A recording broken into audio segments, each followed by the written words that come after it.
Good morning, my friends, and welcome to a live show here on Marty's Garden. Woo, it's going to be a good one today. We got special guest AJ from AJs Green. It's AJs Green. What is it, AJ? AJs Green.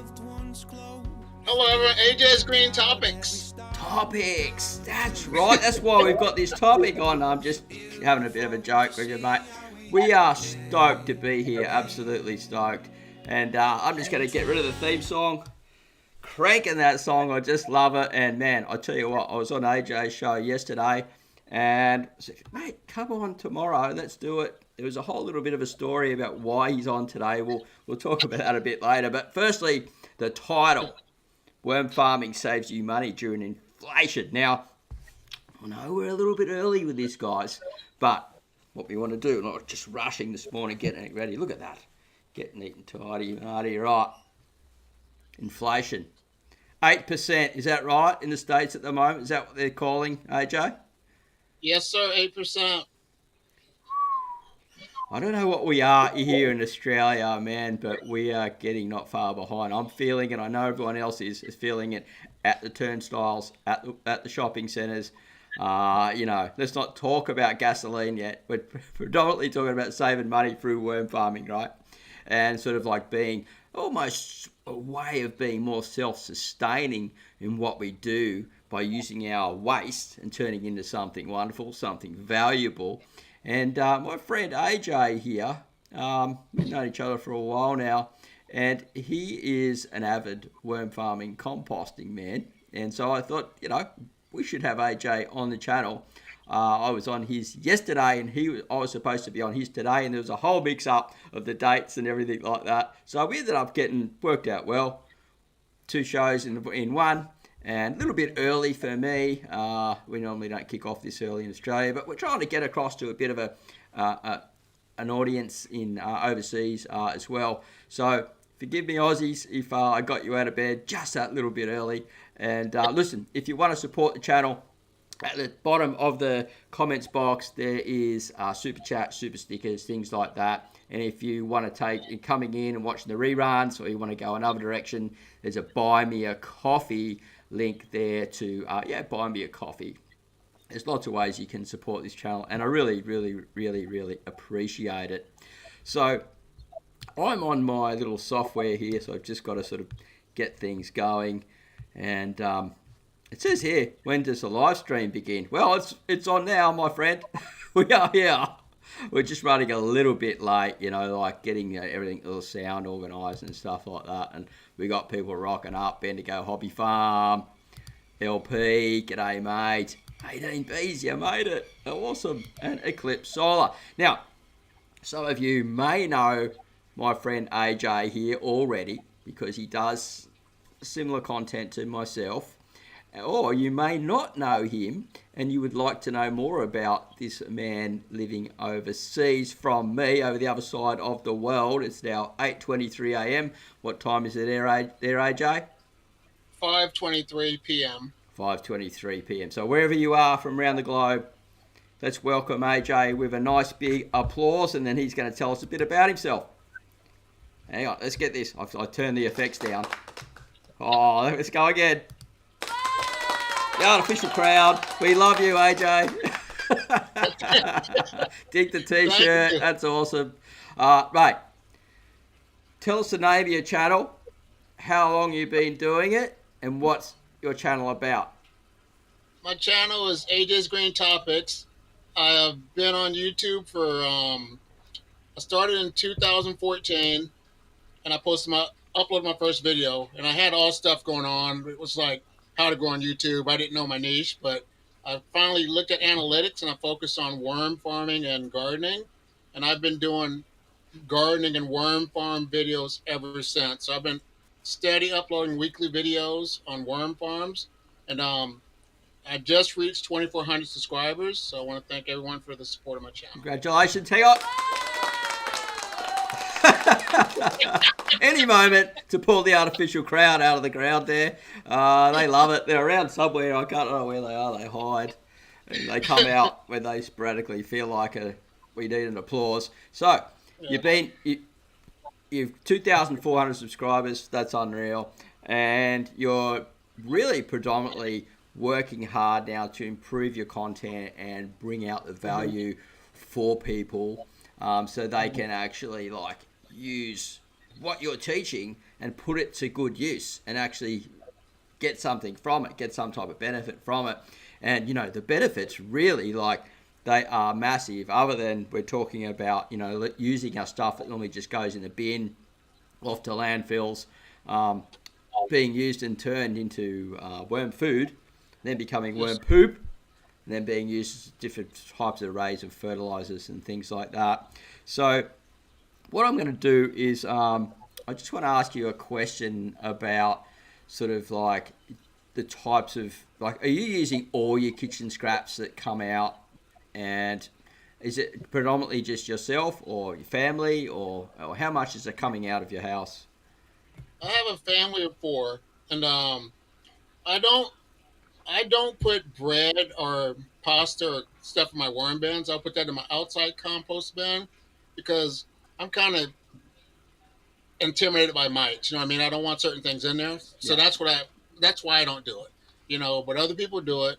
Um, so I basically do my regular food scraps, my vegetable peels, banana peels, and just stuff like that, napkins. So there's some things I still don't put inside of my worm bins, like some worm farmers, but we're all unique and we all have methods that are different, but we all have the same concept of composting.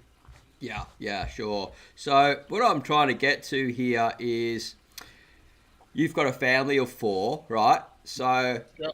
and pretty much like me, no scraps, no green scraps go into the bin at all. So I want to know how many worm farms do you have for a family of four? Right now, I have a total of, I'd say about four. Four active. I have one with red wigglers, two with European night crawlers, and my fourth one has the mixed worms. But the reason I have the mixed worm bin, which I really like, is because when I sift castings outside, those are the worms that get decided which ones go into the mixed worm bin because I sift only like I try to keep my red wigglers and everything separated, but I have a bin with mixed worms as well. Hmm. So yeah, and I try to feed my worms once a week. So there's never a lack of food scraps because my in-laws give me food scraps, and there's other people that have supported my cause as Right. well. So the question I'm really getting to here is we're looking at a small family Hmm. and they're looking at ways to save money. Hmm. Then they're going, okay, so we're going to get a worm farm.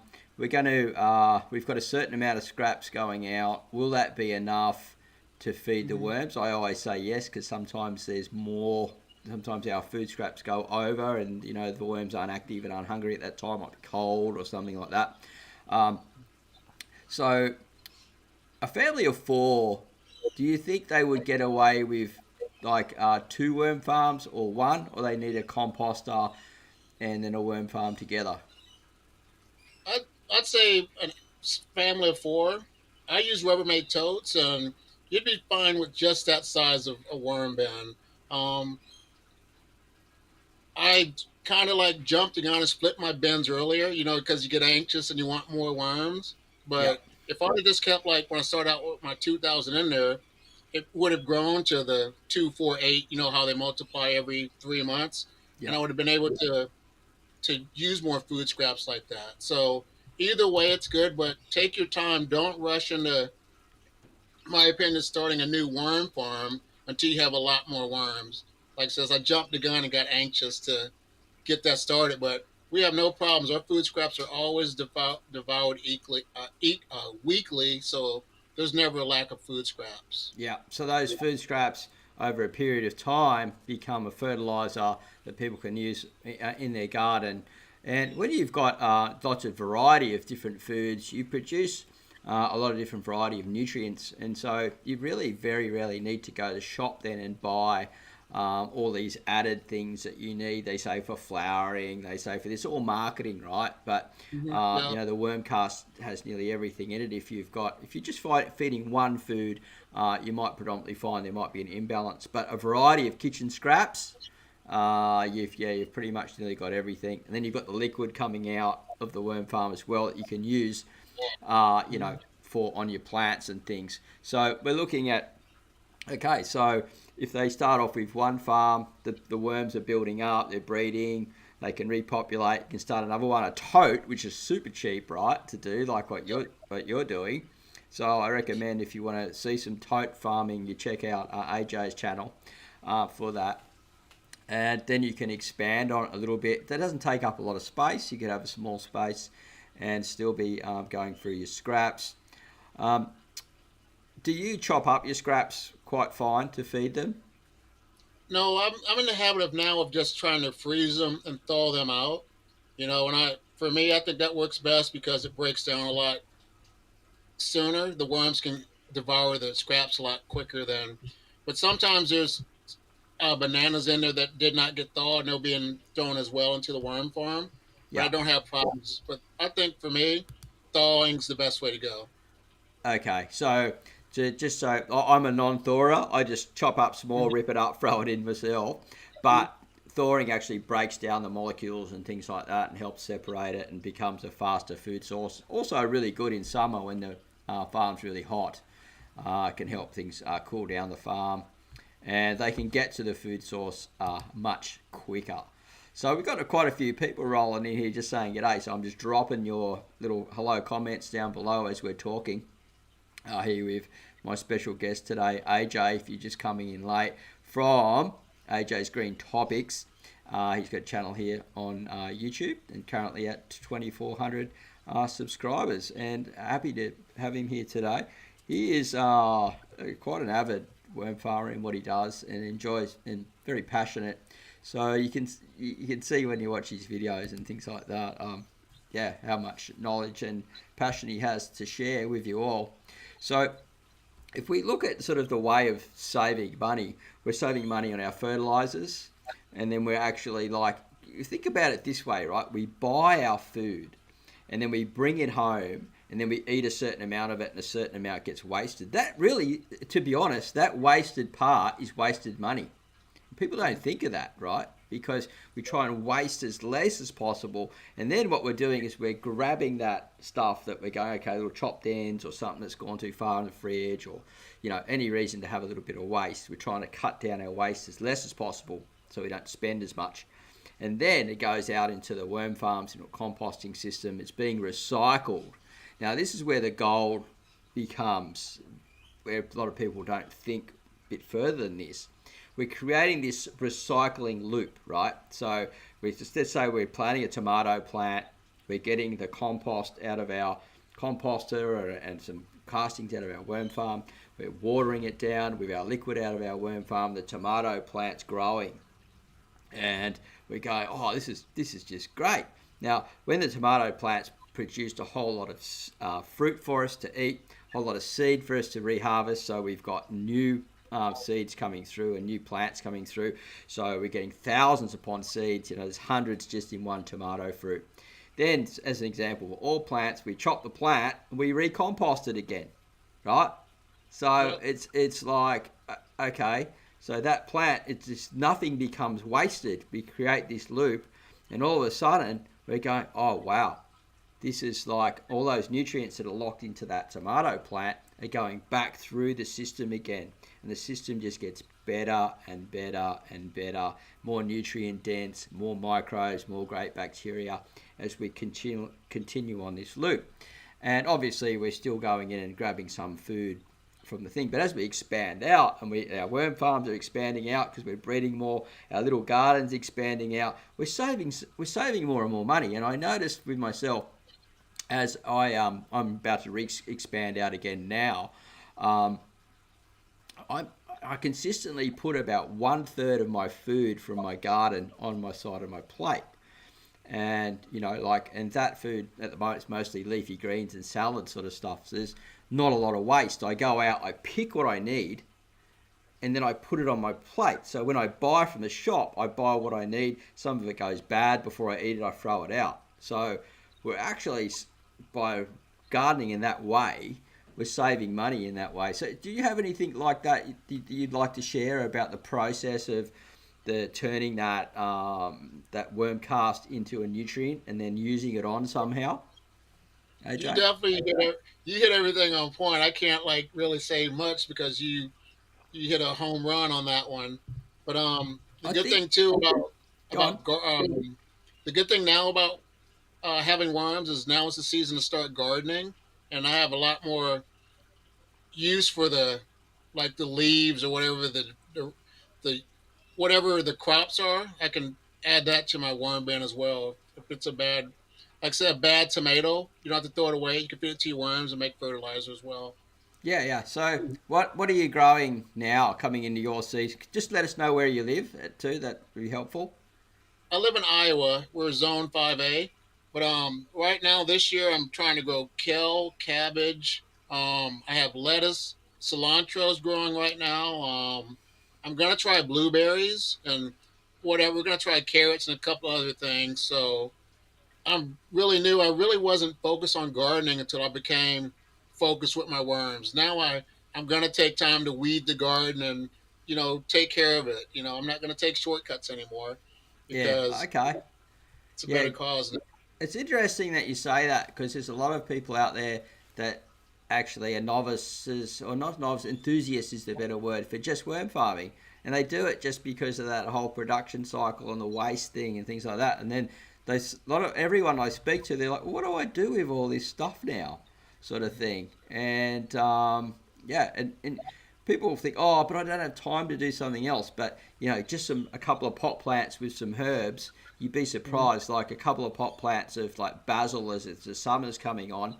You grab some cherry tomatoes from one plant, some basil, you chop up some garlic, you have a little bit of parsley growing. You've got a pasta sauce. Boom. That's right. You know, That's right. Yep. fresh as, and bang, bang, bang, tasty. Yep. And it tastes a lot better. A quick plug. I was watching a guy's video, and he had an apple from a store. I can't remember where he got it from, but the apple never broke down. It was still crisp over like 3 months. And I think that's because maybe of the preservatives. You know how they kind of manipulate plants to make them or food to last longer. So when it comes to gardening, it's a lot fresher. You know what you're putting in your fertilizer and what comes out of that plant. Yeah, When it yeah, comes that's very very very true. Um, so we're sort of heading down the direction of the Q and A, more towards the end of the video. We're actually I bought this one across by Vermicompost Learn by Doing. Vermicompost Learn by Doing. Uh, it says here, I have a family of five and two regular size worm bins, one tiny worm bin and one regular compost pile. Swallows all my family food scraps, no problem. So that's a really good example. Family of five, two worm bins, and a compost pile. So that's, yeah, thanks for sharing that. That really helps people to get an understanding because they're probably looking at it going, well, how do we start? How do we get going with this? And Mhm. am I coming through okay to you there, AJ? No problem? Yeah, you're nice. You're Okay. nice and clear. Yep. Okay. So they're looking at it going, well, how much work is it? Like, I don't have a lot of time. And so this is something I'd like to ask you, AJ, is like, how much time, like, let's look at the enthusiast worm farmer, right, that's doing this for a hobby. We're looking at someone that wants to recycle their waste, get a product, get an amendment out of it, or a couple of amendments out of it. So, how much time do you think in a week someone needs to take care of one worm bin? Once you get it active and your worms are established, you only got to check on them once a week. You just the main thing is as long as you add. For me, I just put a lot of carbons such as newspaper and cardboard and food scraps.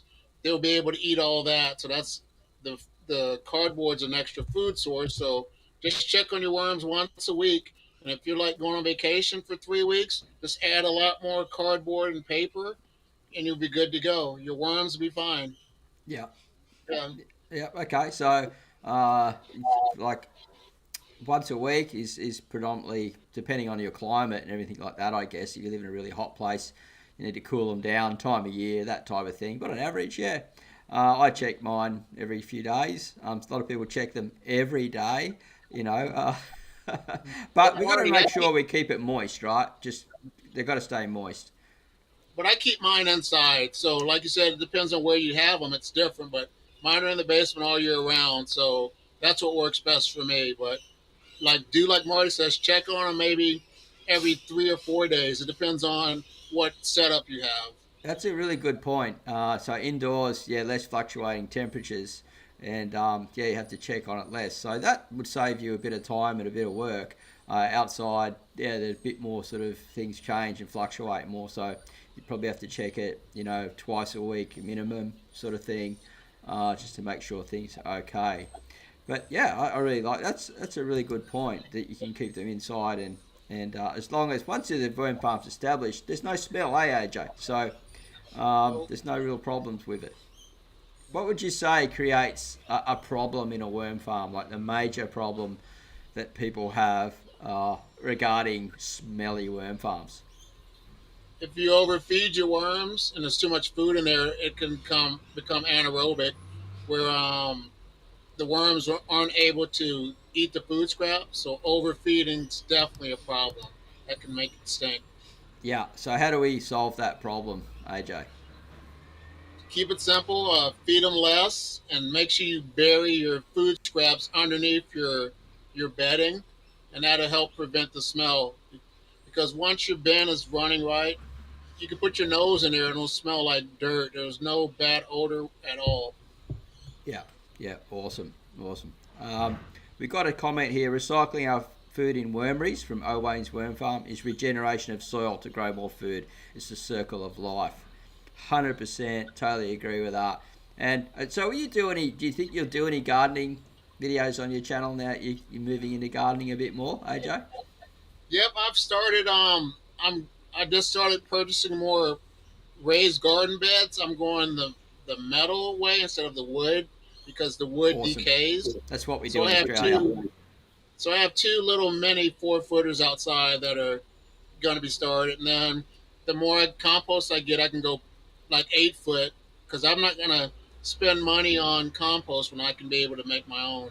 Yeah, yeah. So So that's the it's thing. yeah, just take your time, right, and just build up your own Yep. compost and things like that. Another easy way to do it is to buy uh, hay bales. Stick hay bales on into the garden bed. Start pouring compost on top. Once they start melting down and start getting real soggy, start planting into them, and you build your soils from top to bottom. It's a really good money saving tip for growing quick. So maybe give that a go if you ever get a chance.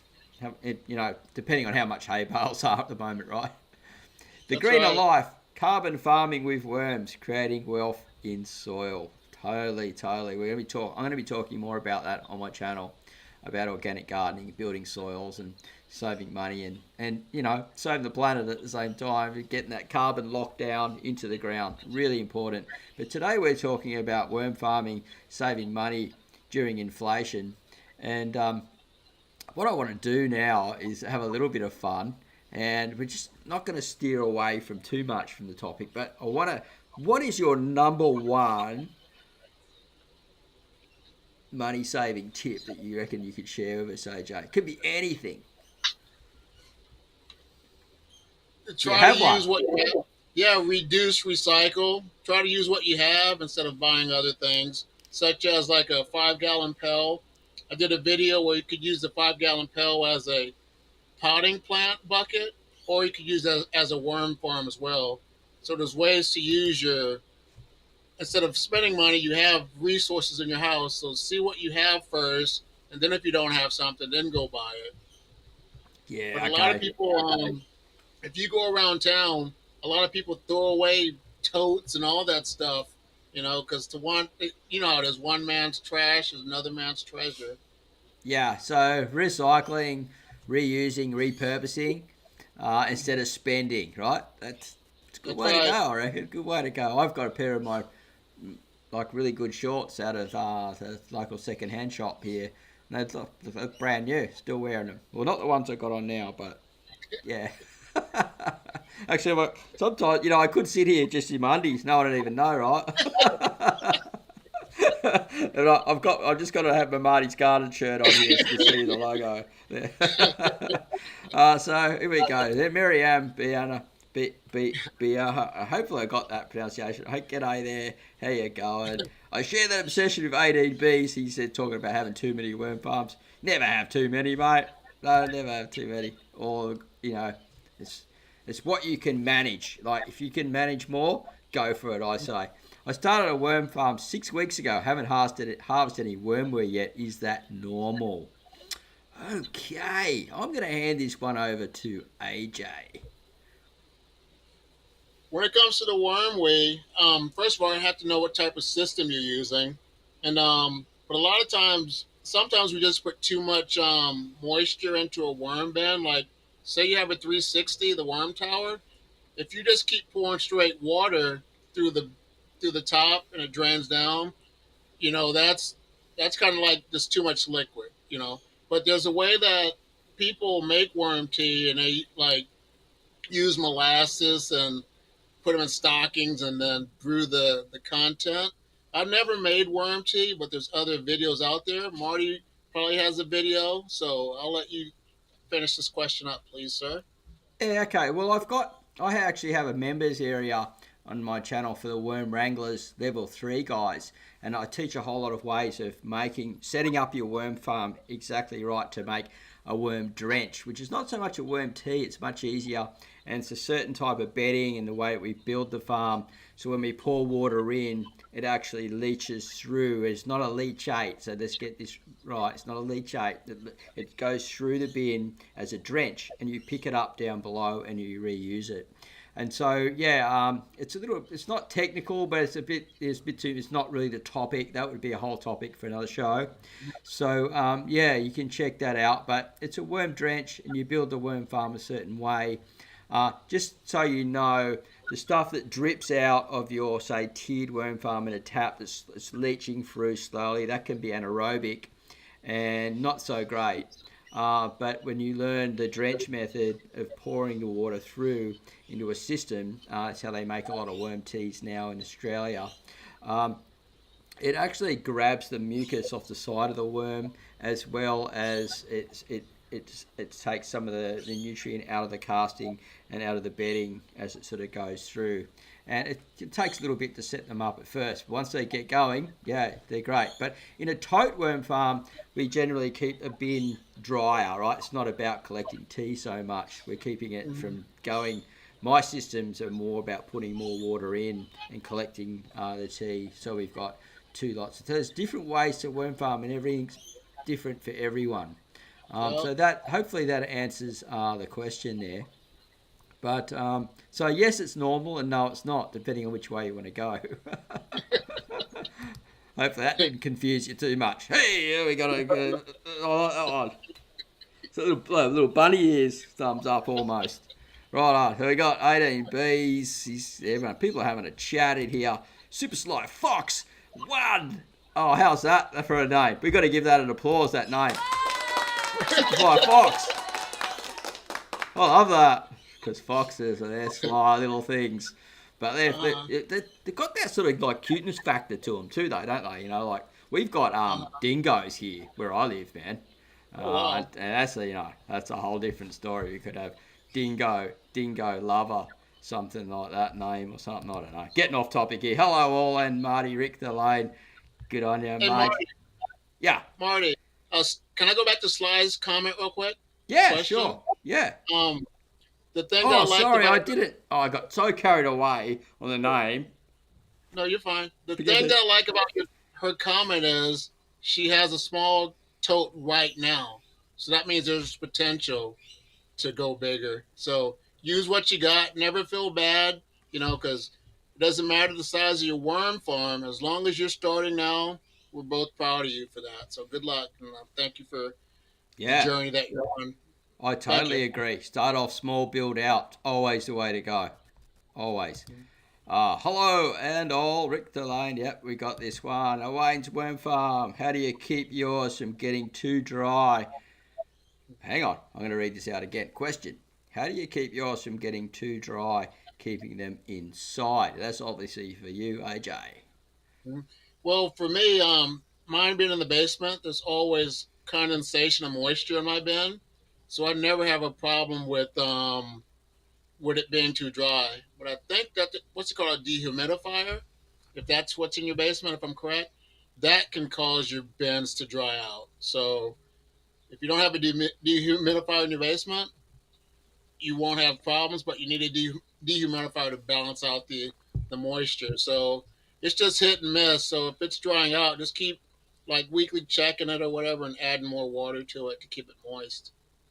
Would a good way be, because I, as I said, I predominantly farm differently to you, but would a good way to be actually wet down some carbon, then add the carbon instead of adding water for beginners? Would that be a good way to do it, AJ? Yep, carbon and newspaper. But the thing about the cardboard, it dries up quicker than the newspaper. Ah, good tip. So always check your carbon, like when you have a lot of cardboard in there.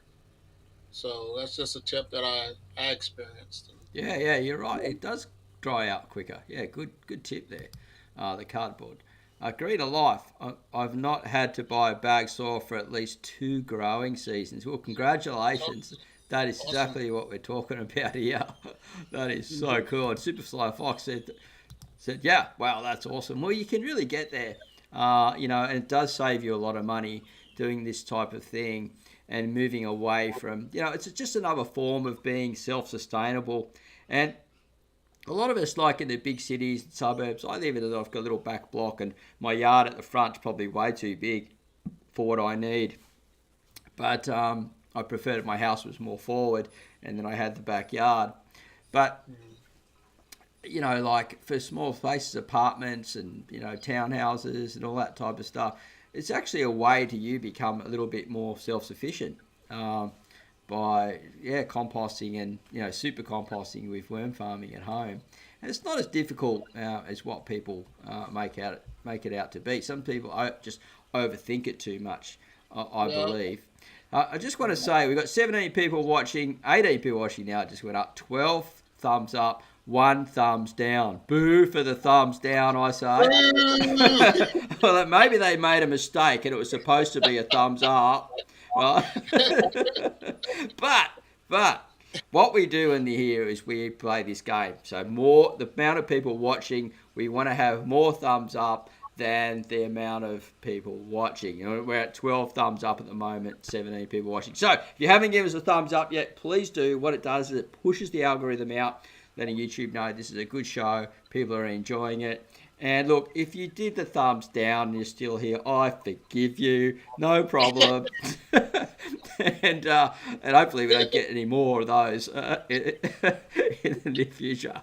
Anyway, thanks for coming. We really appreciate everyone that's come to watch the show so far. And if you've come in late, this is AJ from AJs Green Topics. He's got his channel on YouTube covering composting, worm farming, green topics.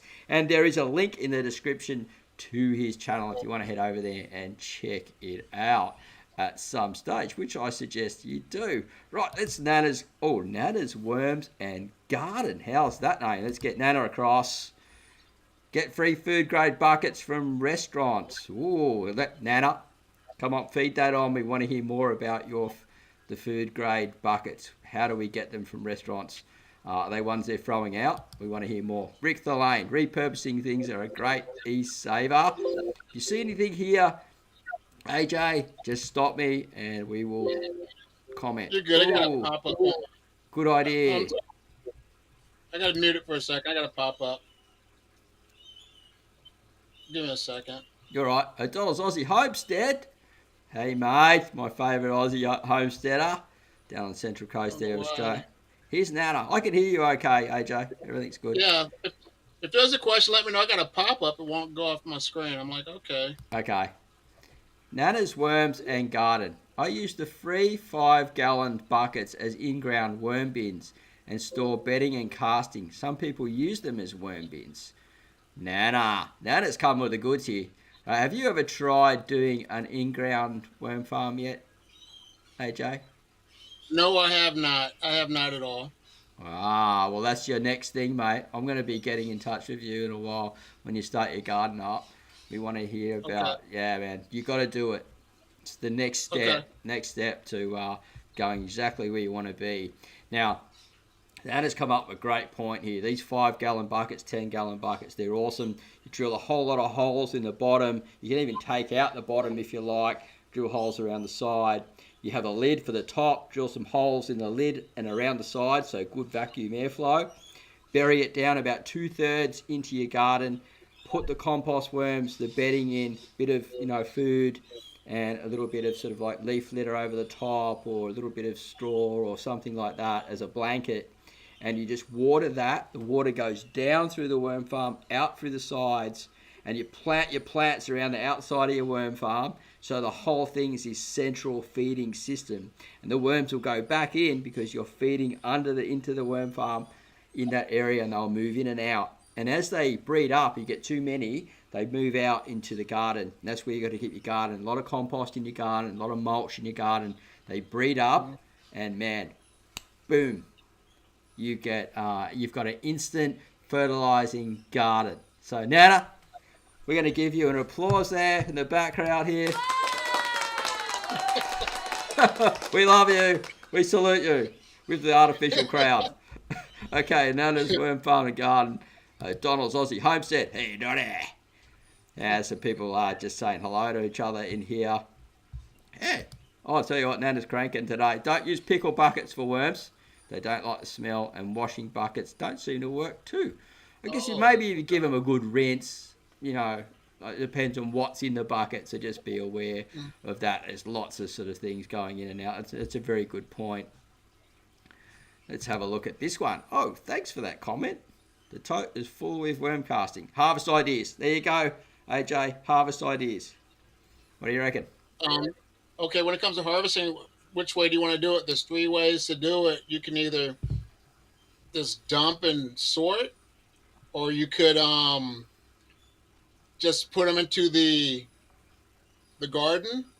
And I just had a brain for it. I can't remember the third way to harvest your castings, but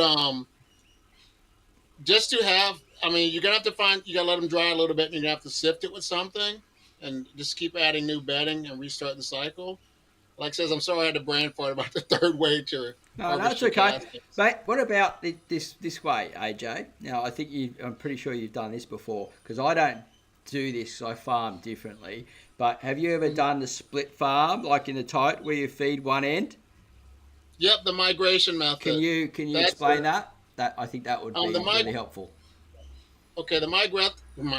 Migration method is you push all your castings over to one side, and then you put new bedding on the other side. And if you have like big pieces still left on the castings, just throw those on the side. Put your food scraps on that other side with the fresh bedding, and just feed that side. And then about 2 to 3 weeks or whatever, the worms will start to migrate over to that side where they will leave the castings and go to where the food is because worms do that. And what I do, I call it the pack their lunch method. If I get like a brown paper bag, I would just put all my food scraps in there and bury it, and the worms would be in there. So it's kind of like a bait trap method as well. So that's how people do it using the migration method. Yeah, awesome. So what you're doing is, say, example, you've got a tote, then you've a long tote, and you actually, the whole thing's full of worms. You're starting to go, hey, well, looking like we're getting some type of feeding action going here, and it's all across the whole thing. Well, if you feed one end, they'll Hmm. feed it predominantly at that end, and then you move them down, migrate them down to the other end. And so once they move down the other end, you can harvest that part, right? So Hmm. that's, I don't know. I think personally that's how I would do it Yeah, in a it's a lot tote bin easier. like that. Um, I have yeah. in my course, I teach a way to actually. It's a really fast sifting method to extract the worms. It's something I don't share. I only share it in my members area Hmm. because it's just something that I need to keep personal and private for the members. And Yeah. I make my living this way, so That's I've right. got to have something to put into a members area. Otherwise, I'd have nothing, and then we wouldn't have a Marty's Garden channel. that's the That's right. that's the thing. So yeah, that's where I teach it over there. But for And what? totes, go on. And one more. I'm sorry. One more thing, Marty. You're not going to be able to save every worm, people. So don't think you're going to save every worm. There will be stragglers in there. So yeah, the migration method is the great way to do it if you want to make it easier. When it comes to harvesting, that's the only thing I don't like about the worms is harvesting, castings, and sifting because it's time consuming. So if you're gonna do it like I shake mine out with a sifter, plan on spending at least an hour to 3 hours doing that. Okay. So that's just a Oh, tip. I suggest you go in and check out my course, AJ. I do it way faster than that. I'm just relentless plug there. Jason Elderman, I keep folded craft packing paper on top. That also moistens that. That's a really good tip. Thanks for sharing that, Jason. Yeah, that's a great tip. I also use egg cartons. I find that works really well because the egg cartons are upside down. So if you see the video Worm Farming Hack on my channel, you'll see a whole lot of egg cartons turned upright. I fill the egg cartons with water and it slowly seeps through and that keeps them moist and they come up and then feed on the egg cartons. But I also got some other stuff about egg cartons and things again in my course because I relentlessly plug my join the button now thing. Oh, wait, it's Worm Farm. That reminds me I need to press the thumbs up. If you Attaboy, haven't done thank so you. already, we are going to check now. We have 16 people watching, 21 thumbs up. So we did get the Awesome. thumbs up. We've reached over Awesome. the level and they haven't taken away their thumbs down. They've probably come in, didn't like us having any fun and gone, oh, those guys are having a good time. I'm out of here. And Yeah. yeah, anyway, all good. All good. Let's keep going, and hopefully I haven't missed anyone. We're going to come up with Q&A very shortly. What I also want to do is get you guys in the audience to share your top money making. What am I doing here? Get it together, Marty. Money saving tips. Because we're discussing about worm farming, composting, things like that. But we want to move down that little homestead gardening era, right? Or anything that you think maybe this can just save someone some money. You know, if you've got something you really want to share, we're going to pull it across, guys. So, yeah, get ready. This might get a bit wild. Okay, Rick the Lane. It's only because it goes directly to live chat mode. Have a Merry Gold Life. Hello all. Hello, Merry Gold Life. We've got some new crew rocking up here, which is really good. Yeah, stoked everyone that's come in. If you've come in a bit later, you can go back to the beginning of the show, watch the rerun, get all the tips and tricks that we're going through about saving money using worm farming, composting with my special guest, AJ from AJ Green Topics, YouTuber from over the other side of the globe in the good old USA.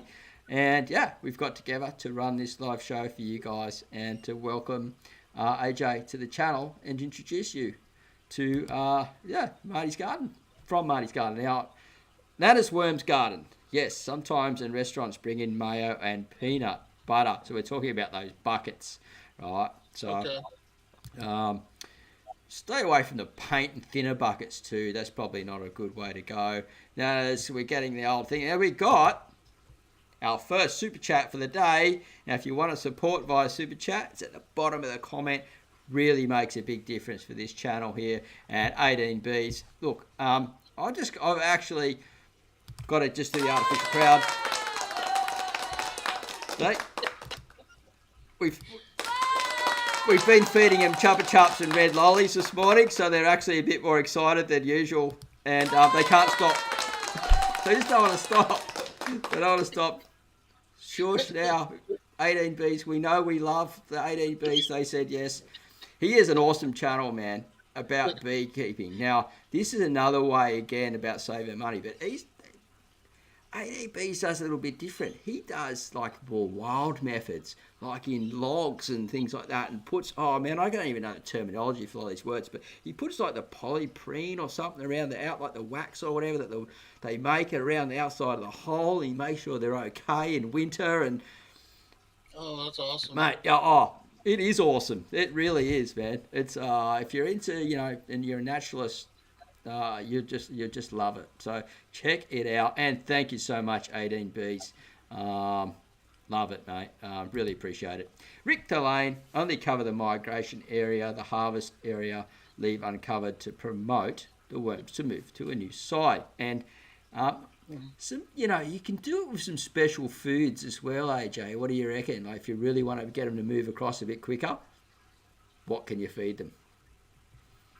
They, for me, I know they like the bananas. So bananas will encourage them to come over. Lettuce and definitely like bell peppers and those type of things to get those worms to migrate over quickly. Yeah, fruits with more sugars in them, right? But also remember Yeah. they attract those little flies that we call them vinegar flies here in Australia. If you do too much, right? The number one food is watermelon. They love watermelon. I hear that. I hear that. I haven't really done it so much myself, but everyone tells me all the time. And sometimes if they eat a lot of pumpkin, I hear they go for that a lot too. Mhm. They're going for the sugars, and I think what's happening is because the microbes, the bacteria is getting around a sugary food much faster, and so it's just speeding up the process, and they're scooping off the sides that good bacteria to go into their gut and process it and bring it out as worm poop, which becomes the ultimate fertilizer for saving money. Free fertilizer, you don't have to go and buy anything off the shelf, and it has a 6 month lifespan in the soil, a bit of worm poop or worm casting. It's slow release, and it has biology and nutrients in it. You can't even buy that off the shelf unless you buy worm castings. Really, you're buying generally a chemical ridden thing that says plus organics. Now, think Mhm. about that, guys. Is it really? They want your marketing dollars, my friends. You can save it by recycling at home and starting your own worm farms and composting systems. That has got a good tip here. Let your castings sit in a tote for a month or so, allow cocoons to hatch, then bail them out. Nana's Mhm. obviously a very skilled worm farmer here, I would say, AJ. Yep. Let's start firing away. If you've got any questions for AJ, please fire away. You can throw in any money saving tips with that if you want to share them, or a question regarding the show. And someone says here it should be named Marty's Worm Tricks. What do you reckon, Superfly Fox number one? Should we change our channels? It's been going for 12 years, Marty's Garden. Sorry, we've gone through this evaluation of small space gardening, micro farming, and now, organic gardening using composting and worm farming and creating really great soils. And she says here, thanks so much. I will try the migration method. There's lots of videos out online Mhm. too for that Yep. too. Get the key free coffee grounds from the coffee shops. That is another awesome idea. Try it. Awesome idea on sifting the methods. Free horse manure for compost with waste pellets. Have you ever used horse manure in your worm farms? Nope. These bins are just inside, and I've never used any type of manure at all. Yeah, just what's going through So. your scraps in your house. Mhm. Nice to see both Marty and AJ in the same live, both of which I follow on a regular basis. Well, always nice to see you here, my friend. And there you go, mate. They're loving the laugh. Oh, thank you. Thank you. Check this one out. Banana.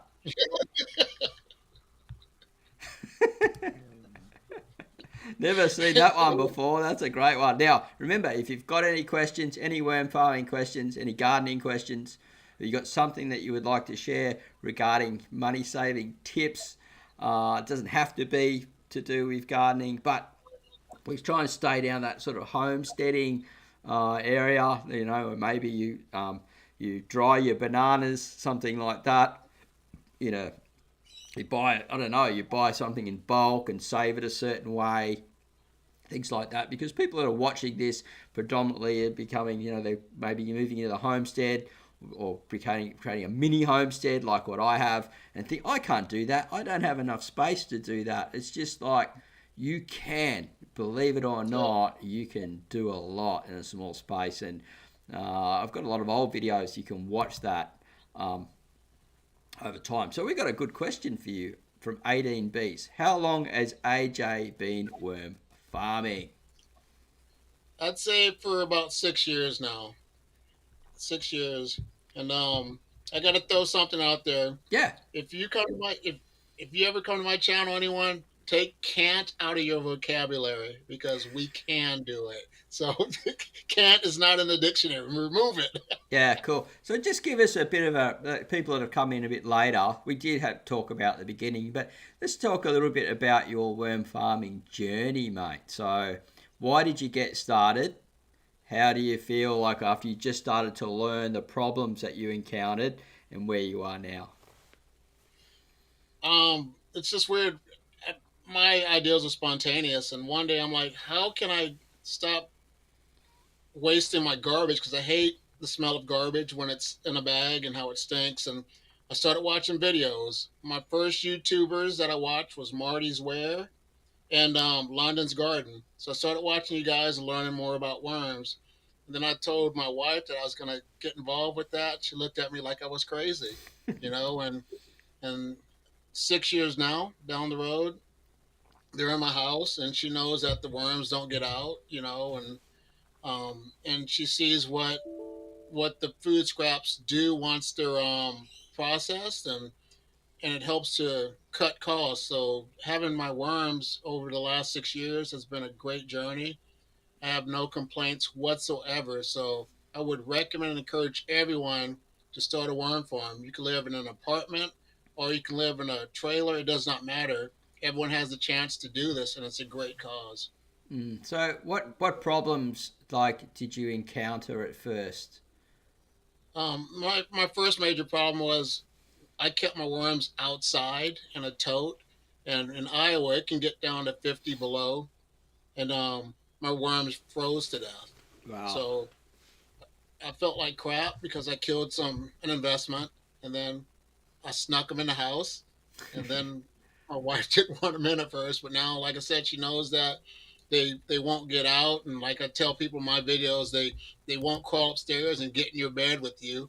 They'll just, if they get out, they'll just dry up and become worm jerky. That's what I call it. But yeah, she knows that the worms are great. I'm engaged in gardening and all that, so she knows that it's definitely a good cause for us and the community in general.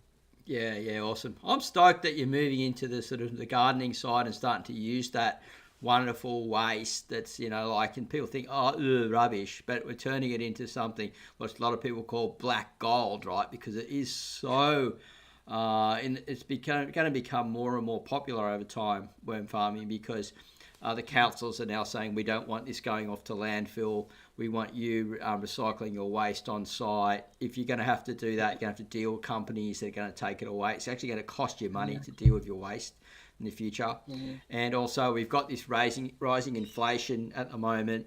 The cost of living is getting so expensive now, and I don't know, like it's definitely hurting my my wallet. There's no doubt about that. I've just noticed in the last year, Mm-hmm. and now and it's creating a concern. And people say, oh, it's not real bad yet. But the thing is, we leave things too late. It's like I was saying yesterday on your show. Like they wait until a kid gets run over at an intersection on a bike before they build a roundabout or put lights in, or there's a bad accident when people have been riding for ages saying, please do something about this corner here where it's very dangerous for children or adults walking across, or there's a blind section there. And they always leave everything too late. And so I'm just saying now, really think about it. Try not to leave this too late. Consider about learning about making your own compost and worm casts and things like that, and then turning it into a garden and using those to save money and grow your own fresh food at home organically. You get less problems with pests and disease as well when you do it this way. So, so that's sort of like what I'm really promoting at the moment, is trying to get people to go in early and not leave this too late. Like if you look, I love history. If you go back into the history of the Great Depression, it hit hard and fast, right? Mm-hmm. And People weren't prepared. People weren't ready. And if you look at a lot of the history, the people that lived really well at that time were the homesteaders that actually they didn't have as much money as everyone else, but they were set up to live very self-efficient. And when you see them being like stories going back, they say, oh, well, it wasn't much different from us because we didn't have to change. We were already set up to live like this. So we were living like that anyway. And other people were like, who had to go out and look for jobs. They were going to those places and saying, hey, can we come and work for you? We got no food. And they'd say, yeah, sure, come on, like we'll give you can sleep here or whatever. You can help out and we'll grow some more food for you and we'll help you out get through. And those people got through. And, that's the whole thing. And my grandparents, you don't see it so much. Eat everything on your plate, Martin. Yeah. Don't leave any food behind. Because you've got to understand, my grandparents, their parents were in the Depression and they were little kids then, And so I'm not saying to put any scaremongering or anything like that. I'm just going to turn this light on. The light's going from outside a bit. So I'm not creating scaremonger or anything like that. All I'm saying is if you do it anyway, you're instantly going to save some money. You're going to have better, healthy food, tastier food, and you get that outdoor enjoyment because we're so much online these days. You get that outside bit of sunshine with vitamin D, your hands in the dirt, and start connecting back with nature. So I think it's really important that people start to understand that even if we hope things don't go bad, right? But if they do, This is going to help you through just a little bit. Maybe help you pay off a little bit more, save some money on your mortgage, or save towards a holiday. Just those little things, they change your life. We're still waiting for some questions to come through here. Got a few thank yous and different things. And AJ, now this question's for you. Now you said we're only just starting off with the gardening type of things, but you did mention something about no-till gardening questions there. So it says, does AJ do no-till gardening? I heard that it's a healthier thing for the soil. So is that the direction you're going to take, AJ? What I did, I purchased like this tiller. So and I use that for I have a compost bin outside, a few compost bins that I use it to till. So, but I've been lately just putting that in the ground and working the ground since the soil has been getting better. And what I'm trying to do, I don't take any leaves to the land to the compost side. I use all my leaves. So since I'm building compost up with my leaves now, this garden is not going to be as successful. So I'm going to just use like some light topsoil for now. I might have to buy it until I'm able next year to produce more. So I really don't do a no-till. I kind of like get in there to work my little garden beds for now. Yeah. Okay. So when you first start your first garden beds, you need to sort of till and dig up anyway. And then what I recommend, this is my personal opinion, is then we start building on top. So you only need to then eventually just dig a hole to plant a plant. But when you first start, you do have to, generally the soils are that bad and compacted and all that now. We do generally have to dig them up, do a shallow till, and then just start layering on top. You'll find that, and then get your underground worm farm set up, right? Start practicing with those a bit, because you obviously will have a lot of worms, We've got a watermelon thumbs up there. I like that. Rhonda Engel just become a member. Well, congratulations. Thank you very much. It's awesome. And remember, check out AJ's channel as well, guys, over there. He's got a lot to share over there. Rosemary Ryan, I took it up some years ago when the local farmers used weed killer in the horse and cow feed. Worked for their fields, but kills green in gardens, even after going through cow digestive system. Yeah, it's sort of getting a little bit away from topic there, but the wormery, the ones that I know about is basically the worm stuff that they feed horses and things for worming and cows and that. You need to compost it down a bit, and then it's okay. So any manures, if you compost it down, I don't know so much about weed killers. It's not really my forte, but I found I haven't had the problem myself. But I stay away from all those type of weed killers and things.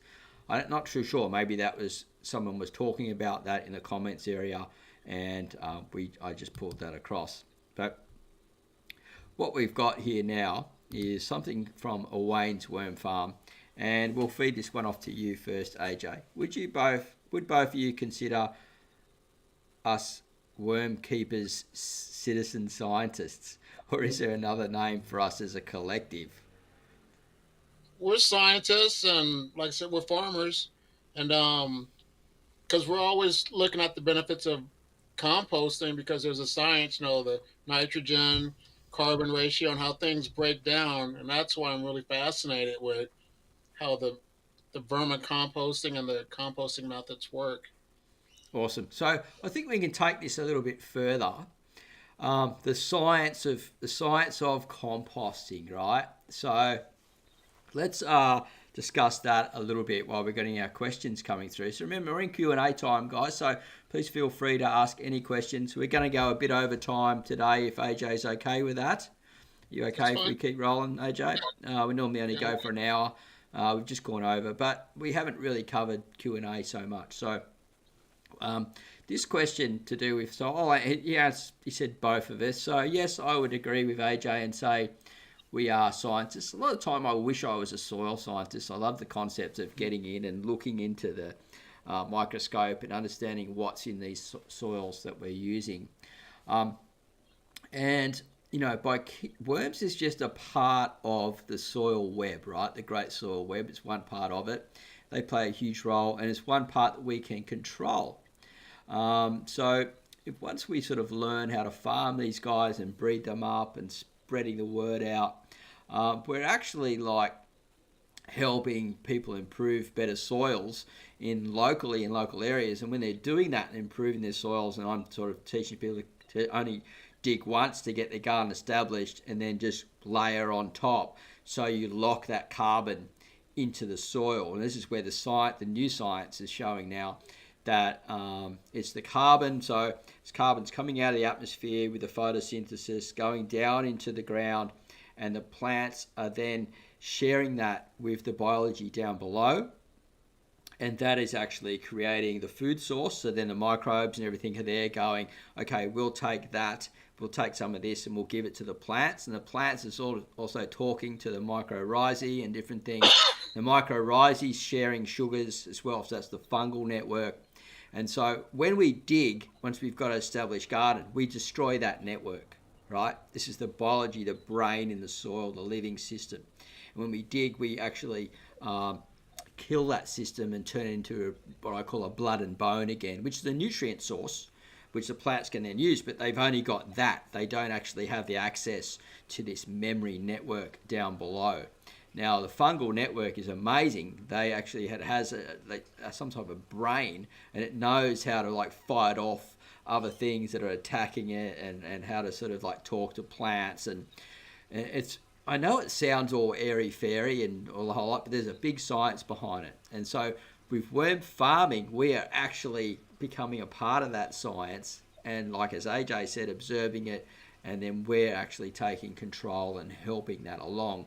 So I always suggest to people that if they're into that natural side of things and want to move into organic gardening, look at that, how the soil works, and follow the mantra, feed the soil, not the plants. Hopefully I didn't get off on too much of a rave there, but so have you got anything that you would like to share that you've believed that you found as being a worm farming scientist? What's one of your discoveries, AJ? I'm sure there are a few, but just one or two. Like I said, the main thing is it's just the environment of your worms. It's like if your worms aren't happy, if it's your food gets too hot, they'll try to get out of there. The main thing is just trying to find the right balance of, like I said, the nitrogen ratio, and and the main thing is the challenge is if you keep your worms inside their worm bins, you're doing a great job. Yeah, because then they're happy they stay inside, right? So they're starting to Yeah. bail. Can sometimes be the wet weather will make them sort of move around a bit. They're all Mm-hmm. flighty, but generally if it's not wet weather and they're staying and they're happy, yeah, you're totally right there. That's so observation is our science behind it all, That's right? right. Observation. That's right. Rick Thalane, Rosemary Ryan, it's mainly antibiotics and worming animals. And the chemicals are the question in animal feed. but you can ask if they source their foods from good sources. Very good point there. I like that. Yeah. Very good point. Glennie's Garden super chat. Thanks, Glennie, Lenny. Glennie's rocking today. We're gonna have to give Glennie an applause from the artificial crowd. Check out Glennie's Gardening if you get a chance, and happy Easter. Oh yeah, happy Easter to you too, my friends. Thanks so much for that. We really appreciate it. A couple of hiccups there from the water. I'm nearly through it like a big jug. I was going to grab the green one. I'd love to have an AJ Green sticker on there. That'd be cool. Healthy worm is a happy one. That's very true. Still talking about horse manure and things like that. I use it from time to time. I find though that it can have weeds in it because it doesn't only pass through 2 guts, where a cow passes through 4 guts. But they do like it. There's no doubt about it. I use it from time to time. But I just find that sometimes it has weeds in it if it doesn't get composted properly. From my experience. 18 Bs. I make kombucha and it generates a lot of extra SCOBY. How can I throw SCOBY into a worm bin? I don't know what SCOBY is. I don't either. I'm sorry. If it's organic, and I don't see why not. I'm not sure. I've got an idea what it is. I think just try a little bit. If you're ever uncertain, you just try a little bit first, or you have a little worm bin that you're not too, called the sacrificial worm bin, which you can have, and try things that way. I don't recommend you always do that, but just a little bit in the corner or something. But if it's fermented stuff, I don't know, maybe they might just love it. Let us know. That's really interesting stuff. So AJ, we've been talking, you've been since 2016, did you say you've been worm farming? Is it 2014? 2014. That's when I uploaded my first video. How many totes would have you gone through by then? I'd say probably at least 8 to 10. Easily. 8 to 10. And how often are you harvesting each? How often do you harvest each tote? I try to harvest like every 4 to 6 months. So with the winters, it makes it difficult to harvest because I like to do my harvesting outside. So that's why I don't really have a lot of worm, like more than like 15, 20 bins going. But I don't harvest a lot because, like I said, the weathers make it difficult. But there's some castings that I have to harvest in my bins pretty soon, so I'm going to have to use those castings for my gardens, my plants and stuff. What did you, before you started gardening, what did you do with the extra castings? I don't even think I really did. I might have just thrown them outside. Like I said, I really didn't know much about them without a garden. You're like, yeah, right. Your grass would have loved that. If you throw it on the grass. But now I know, if I knew what I knew now, I would have donated it to people. Now I give castings to community gardens and just other people to help them see the benefits of worm castings. Yeah. Which is always, it's a good thing because the knowledge needs to be spread out there more. And it's, as I said, people are being forced into a box, into a corner soon because it's going to cost them to deal with their own waste. We've got another 7 to 8 years here in Australia before it's, like nothing. There will be no green bin pickup anywhere. So I've just got something here that I want to show people, and everyone's going, yeah, Marty, whatever. Well, I've got some proof here. I didn't want to bring this out until later because I don't want to, I like to keep myself humble, but I want to show people the reality of this. This turned up on my doorstep the other day in an envelope, and I absolutely crap myself, thinking, oh shit, what have I done? Because I'm not always a good boy. I've been a bit naughty here and there, Thought I might be in a bit of trouble. Spot a bother here, laddie. I was thinking. I didn't want to open it up. And I was like, oh, well, I better open it up. I was thinking, off with the Band-Aid, or that maybe I'm going to go to court. Maybe I've said something online and someone wants to sue me or something like that. I was thinking, oh, geez, Anyway, it's not as bad as that. I've been talking with my local council representatives in a few different areas about this whole waste problem we're talking about. And this is it. Leslie Williams, MP, member of Port Macquarie. This is an official letter that was read out in Parliament, right? That's why it's got the gold seal and everything like that. And it says here, Dear Mr. Ware, it was a great pleasure that I received the opportunity to officially recognise you in Parliament. Finding closed that a copy of the Parliamentary Handshake record of the speech.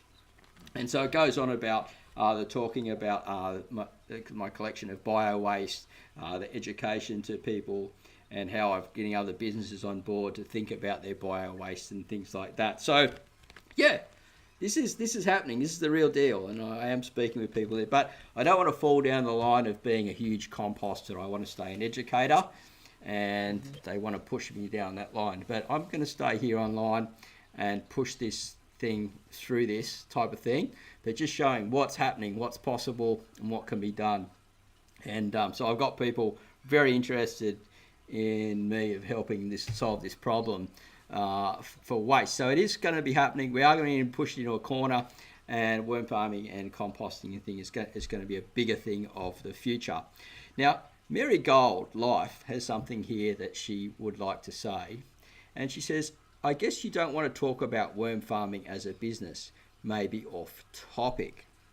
I think we can cover it a little bit. It is a whole thing on itself, but it is a growing industry, especially in the like the sort of like the marijuana industry for in the States now, for people that want to grow organic stuff for a wide array of reasons of benefits of health, for health and things like that.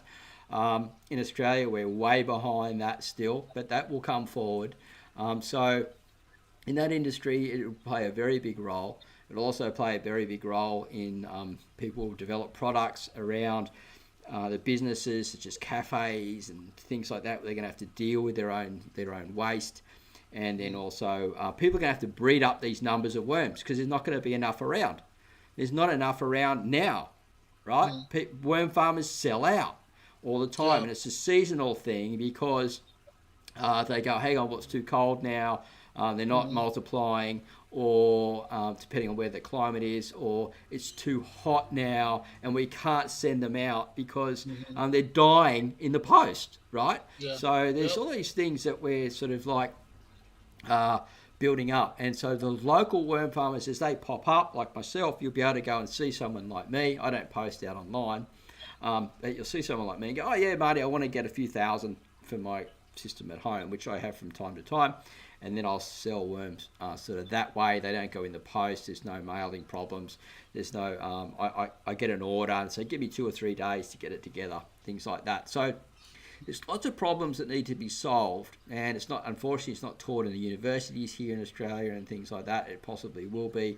I studied organics in agribusiness over 20 years ago.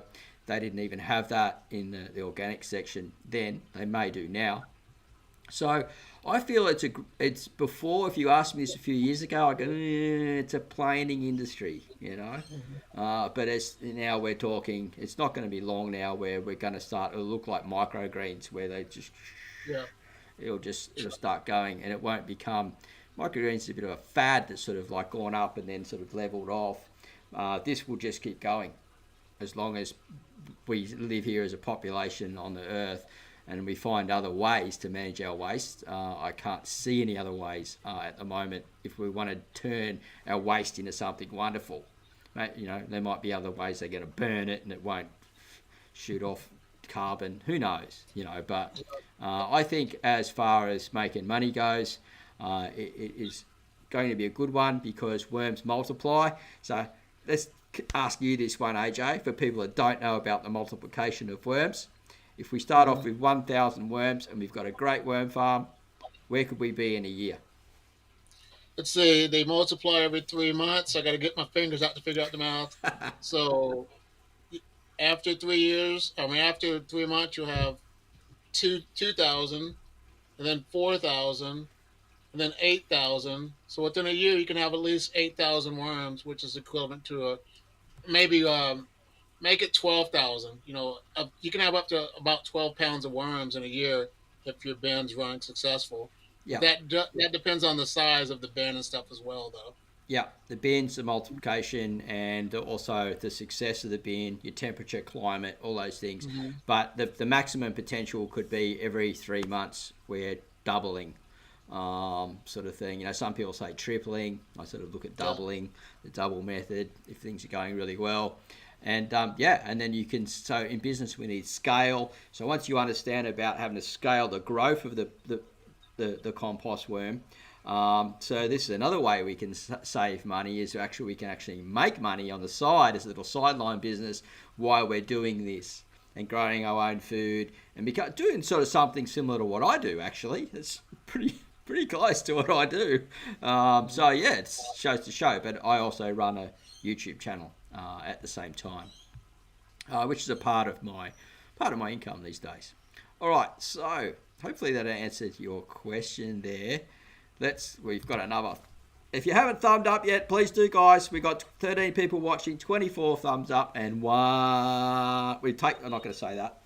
No negativity on the channel. Right, AJ should move to the Pacific Northwest. You'll have a worm of a time. Awesome climate. I don't know if he wants to take 4 kids across there. Maybe he gets a few. You get typhoons or something there, don't you, where you live? Maybe you wouldn't mind dodging a few of those, but. That's right. Yeah. Did you get a bad storm yesterday? There was tornadoes that touched down, but we didn't have any. So yeah, it was just like a lot of lightning. We got golf ball size hail for a little bit. It was just crazy. Right. Yeah. Okay. Cool. Well, that's good. Good news. Signed up to AJ's Thank you. Green Topics, Victor Lane. Yes. Well, Thank that's why you. we're here. If you've come in late, Thank this is my friend from AJ's Green Topics channel and teaching worm farming, composting, and green topics here, which is perfect for what we're talking about today and into the future for organic gardening, saving money, worm farming, and composting, and yeah, turning that soil, getting that soil into a green living bio life, feeding the soil, not the plants, and you can do that through composting and worm farming. Rosemary Ryan, congrats, Marty. It is good that your work is acknowledged. We sure need it for our future. you. Yeah, yeah. Congratulations. It is very good. Like I said, I feel very humbled about it. It's still in the back of my mind. I just don't want to get boxed into a corner of being a big like a big composter, unless I have the hands. If I had the people and the money behind it and oversee it, I could take something like that on. But at the moment, do you know Pat? Mr. Pat? It's called Pat Malone on my own. That's where I am. I've only got 2 hands. I take on too many things, man. And then I'll go down the gurgler. That's cool, Marty. I'm proud that you got recognised by the Australian Parliament for the work you do. Well, thank you very much. AJ, before we head off, mate, what I want to do is, have you got any more money-saving tips that you would like to share? When it comes to worms, a money saving tip is buy what you can afford. Okay, we say like start off with 1,000 or 2,000. If you can't afford it, just start with 500. Because your 500 investment's going to grow into you know a 40 plus dollar because the worms are going to produce 100-fold of your income. I mean, so you'll get your money's going to always be returned because you're going to get the black gold and this and that, and there's always someone that wants black gold. So, like Marty says, if you want to do a little side business, your worms can make you some extra income. Yeah, I want to share a little extra income money making tip for people that have got small spaces and maybe going to build out doing a tote farm system or something like that. You can actually sell, like people sell, I've sold these, so I know that they sell, but you need a Hessian bag, right? And so you get a little Hessian bag, and then you just put your worm castings inside that, and you use it to make a tea. So you just basically you put it in a brown paper bag, your castings, right? And they're about sort of half dry, it's a little bit moist. And then another little pack, you put a little Hessian bag or some type of sock in there, a cotton sock or something like that, an elastic band. And then they just put it in there, then they put it in their watering can, no smell.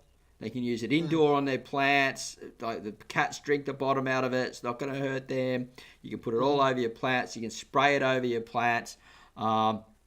And yeah, that is a great little earner, and you can charge about $5 for a little bag, and people get like liters and liters and liters out of it, and you just tell them just keep squeezing the bag until into your watering can until it's clear, and then once it's Mm. clear, you can then actually pour that. You can keep the bag if it's still good and use it again, or you can just compost the bag and pour your castings onto your throw your casting onto your plants or in your garden, and you get this triple use out of it.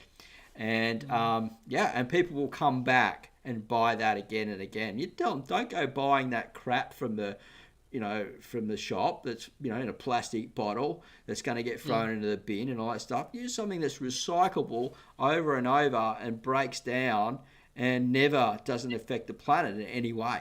And I used to sell those. I don't have time for those anymore, but I may do them again in the future. But it's a great little product that people can make cheaply and sell. Yeah, for, maybe 5, 7. Who knows? You do a big one, $10. You're better off selling a big one less often than a smaller one, or because one sale will make more money. So if you can sell a bigger one, that say like $20 of 3 bags together, even better. So just think outside the box a little bit, and yeah. It's good. Uh, hang on, let's go here. What we got here? Ask Permy Pete for my number. Give us a bell. Just go to his website, wormbiz.com.au. There's a message thing and then message. Yeah, he's been pretty busy at the moment. That's the best way to do it. Sorry, I don't run errands. I just can't. I don't have time for things like that. I don't see him enough either. So he doesn't get back to me every day. But if you send a message through his website, he will get back to you. Rosemary Ryan, before winter hits in South Australia, I want to set up another worm tray as the group now are full. What is the best bedding for the winter season? Okay, so you've dealt with the cold more than me. AJ, have you got any tips for that? You live in a different climate. South Australia's cold, mate. Yeah, cold Yeah, winters. yeah. But so I've never really experienced my worms being outside except for that one time. But a lot of people have used straw and cardboard and other type of carbon if it's outside. And they also like bury their bin a little bit deeper underneath the frost line, so that can help your worms to survive. But I keep mine in the house, like I said, all year round because our winters are brutal. So Yeah, I don't yeah. risk having my worms outside Yeah, anymore. so it's more volume, really, like just less fluctuation. If you've got a shallower worm bin and it's outside, you're going to have more fluctuation in temperature. So the more volume you have, the bigger the worm farm, the better. If you've got a 3 or 4 tier stack one, you stack the whole thing full. Um, Hmm. that might be an option. But it's a bit Yeah. hard to know because the question's a bit sort of, um, it just needs a bit more detail in it. Okay, it's a good hobby to have. What time is it there, AJ? There, please. 6:42 p.m. 6:42 p.m. Okay, we've got 9:42 here, and what we'll do is we'll fire away. If you've got any more questions here for myself or for AJ or something that you'd like to share, we can do that. And Glennie's Garden. Sorry, I can't get in touch with Permy Pete for you. The best way is to I've been trying to reach out to him a bit to do some things, and the best way is just go to the website, and because that's where he runs his business from. Then there won't be third party questions going backwards and forwards, and I think you'll get the best result that way. Okay, so we're not finished as of yet, but we're getting very close to it, guys. If you've got another question, fire away. We've got one from you from Rhonda Ingle. Are some worms better to buy than others? I live in Texas. And they got two questions there. What carbon to balance is good for dirt? Okay, so the first question is, AJ, what worms are better to buy than others? Well, I recommend a friend. He just purchased his first batch of worms, and I would go with the mixed breed of worms. That way you have red wigglers, blues, and European night crawlers, and you just have a variety, and the castings will be completely different. But you have a mixture of the casting. So Yeah, the mixed worm band's the way to go. I But agree. red wigglers are good as well because you get 2,000 of those worms, they're going to devour your food scraps really quick too. Yeah, But I would recommend and encourage, excuse me, the mixed worm band, like the yeah, mixed worm, and then the ratio of carbon to nitrogen. They say it's a 2 to 1, more carbon, less than nitrogen, but don't overthink it. And that's the problem because if you have 3 to 1 nitrogen, I mean 3 to 1 carbon, you'll be fine just as well. yeah, That's my thoughts, Marty. yeah. I'm more of the extra carbon than the nitrogen side of things because nitrogen heats the bin up. We go a little bit over. It also means more food scraps if we're looking at nitrogen that way, and then makes things sticky and stuff like that. So I'm more carbon than nitrogen. But Hmm. it's also like if I get a bit lazy and I don't feed the worms, I know they're going to feed on the carbon as well Hmm. and start breaking the bedding down for that instead of chasing all the nitrogen as foods. So yeah, I think that's 3 to 1, 4 to 1. That's a good point there for And sure. one more thing, Yep. I'm sorry, Marty. One more thing. She lives in Texas, so she has access. She can have African night crawlers because they're more tropical worms, and in the Midwest, African night crawlers is a no-no because Yeah. they can't acclimate to the temps like Europeans and red wigglers. Yeah. Yeah, that's a good point. Yeah, so I have all those, and my Euros do better in the winter here, and my Hmm. Africans do really well in the summer here. But both keep alive; they just slow up Hmm. for the different seasons. So yeah, you can do that if you live in a subtropical climate like I Sure. do. I'm in the far right on the border of temperate and subtropical, so as far as you can go before you just hit on that edge. And I live right on the coast, so we don't get frosts and things. So the, the the Africans get very cold in the winter, and they just go dormant. I used to see them Hmm. down deep; they just laying still. Even if I dig them up, they're just like I wiggle them. Hmm. I'm like wake up, give me some sunshine. Whoop.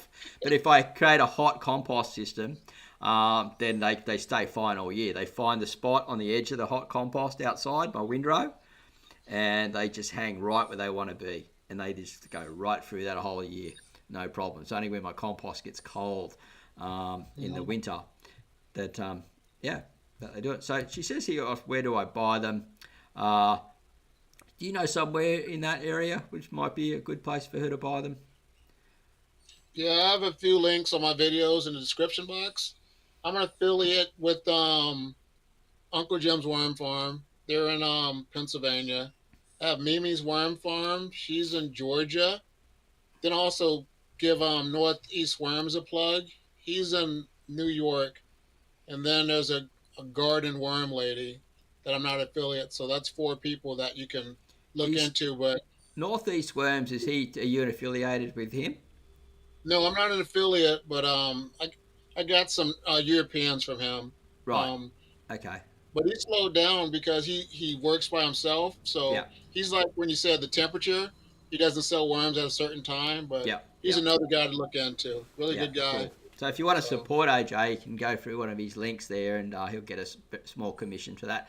No extra cost to you. So yeah, I highly recommend you do that, and you can keep people like me and AJ alive and doing yep, what we do because we live pretty predominantly on very low incomes and just we live of the passion, and you guys helping us out at the same time. yep. The red Thank you. wogglers are good all round. We're red wogglers. I think there's a spelling error there, my friend. Yeah. I wish I had a laugh one on here. We don't have a laugh. We've only got the applause and DJ horns. I don't know what this one is. Clocker Spaniel. Oh, got no idea how to That's like test that. fairy Party dust or noise. something. Pixie dust. Red Wogglers. Where do you source your worms from, mate? I get mine from Permy Pete and he's wormbiz.com.au. And I don't get any free worms. I buy mine. And yeah, he's the man that I use because he's close by. And that's who I recommend. And yeah, that's where I get mine. And you are very welcome. So what we do is Awesome. we head towards the end of the show, guys. Now we've got our friend on here, AJ, and what I'd like be really nice for you guys um, to say goodbye to each other inside this show. So you can leave comments and things like that. And I drag them across. AJ and I will wave goodbye, say goodbye to AJ. Remember to go over and check him out as well. And check him out. I mean, check out his channel, right? That's fine. Gotta be careful what you say these days. People go, "What are you doing saying that?" So yeah, check out his channel, and and I'm sure you'll enjoy it. And what I do is I've got a theme song here that I put across. I love this song, and we just say goodbye to each other through the thing. And just before we go, have you got those REM boggles? All right, so we're going to breed a new worm, the woggler. Something like I think I've got some giant wogglers. They're down in the if you see in like one of the photos, so they've got these big long ones. I might call them giant wogglers from now on, right? When I capture, I got to remember that one. You remember that big worms? These big worms, AJ, that I got. They're on the channel in the shorts. Massive big things like. Yeah, they were snakes. Yeah. So they're the wogglers now. We'll get that on. So we're going to breed across some music. Say goodbye to AJ, say goodbye to me, say goodbye to your friends in here in the comments box. We just run the song out, just hang out, chill with the music, and it's going to be a really good time. And let us know if you'd love to see AJ back again at some stage, here on the channel, and we will do another show. All right, let's get some tunes going. Appreciate the live.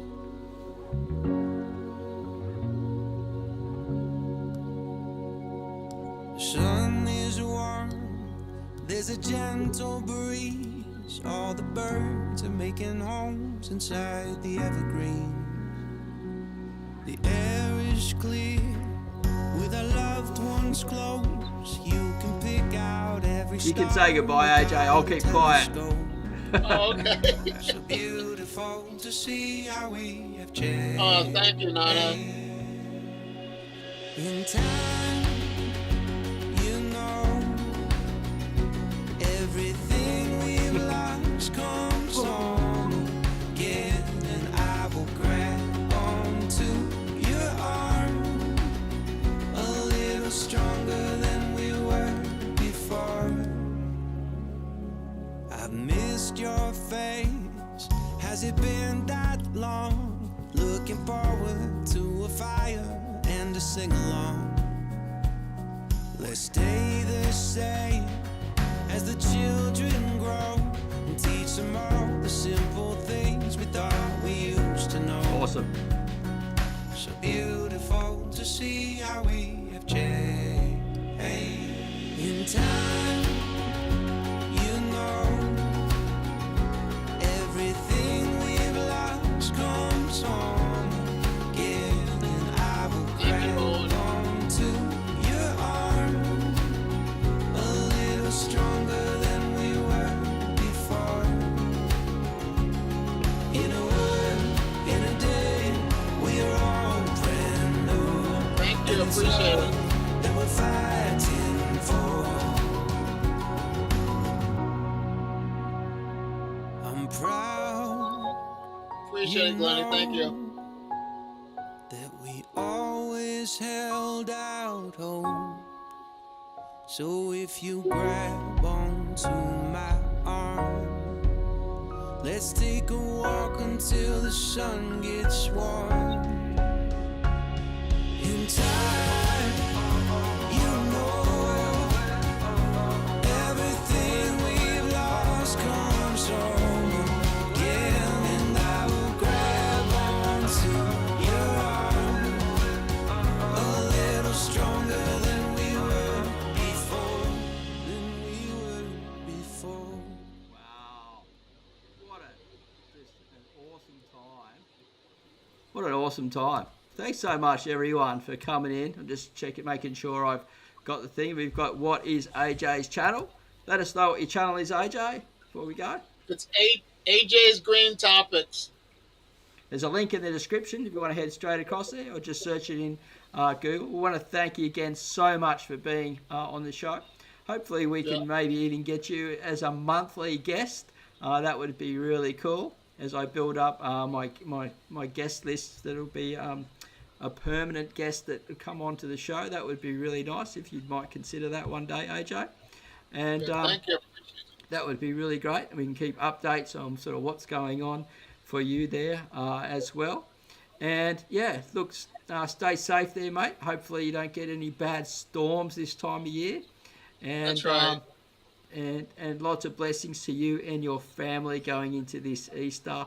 Yeah, it's Thank you. just been a pleasure having you on board. You're a wonderful guy, and I feel like we're growing a nice friendship here. So thank you so much again for coming, and we'll see you at the next video, vlog, or live show real soon, guys. Have a great day.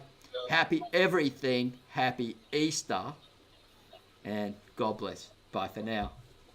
Bye, everyone. Thank you. Thanks, Marty. See you, mate. Oh, look, he's still there on the side. I only muted my one. See ya.